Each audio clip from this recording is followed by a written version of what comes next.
The nature of human attachment is such that we humans cannot grow without relationships.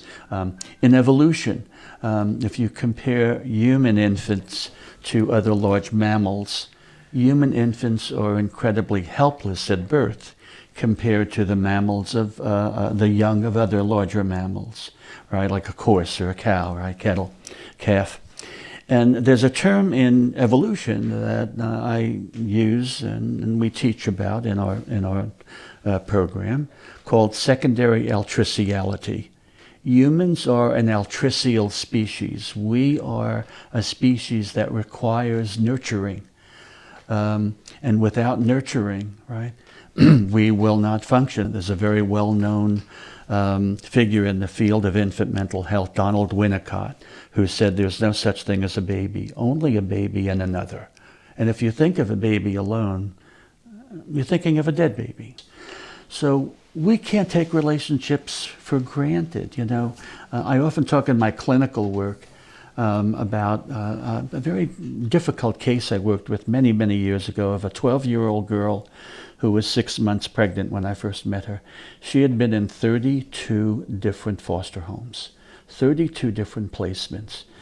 How could she feel some sense of consistency, predictability, reliability, security, safety, trust in her world, right?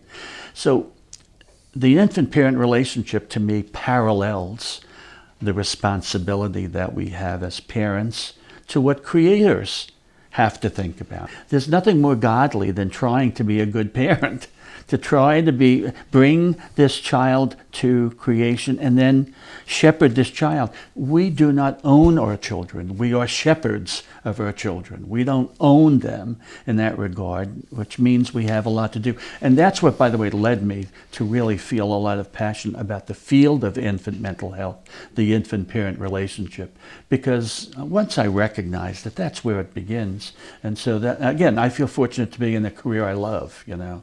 My guest today is Dr. Gerard Costa, the director of the Center for Autism and Early Childhood Mental Health, a division of the College of Education and Human Services at Montclair State University. How are you? Good, thanks. Thank you for being with me today. You're welcome. Thank you. Dr. Costa, let's start with you. Many times children with autism and other developmental difficulties, in part because their neurosensory system is more sensitive, can sometimes have as a byproduct of that anxiety.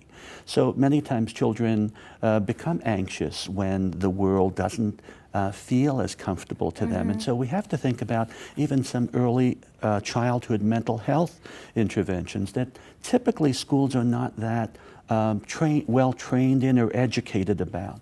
I think those are needed. But there's a concept in education that's so critical called differentiated instruction, where we really have to be better able to identify what works for this particular child. The core curriculum standards are there for all children. And many times children with autism cannot learn in the same way that a neurotypical child might. So educators really need lots of help in figuring out how to modify instructional strategies that really help this particular child learn.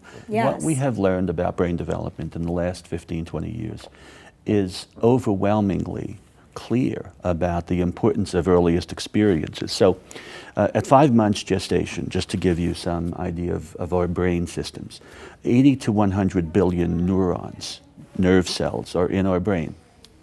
At birth, about 20% of those neurons have these kind of interconnections. 80% of the connections that form both across our hemispheres and from lower centers to higher centers to have a fully balanced and integrated brain, 80% of those connections occur post-birth. So the brain is experience dependent. It's waiting for those early experiences to begin to hardwire. There's evidence that children with autism have certain brain regions that are overly responsive or under-responsive to certain experiences. So early experiences will tailor those, help remediate those. Every nerve cell of those 80 to 100 billion neurons can make up to 10,000 connections a day.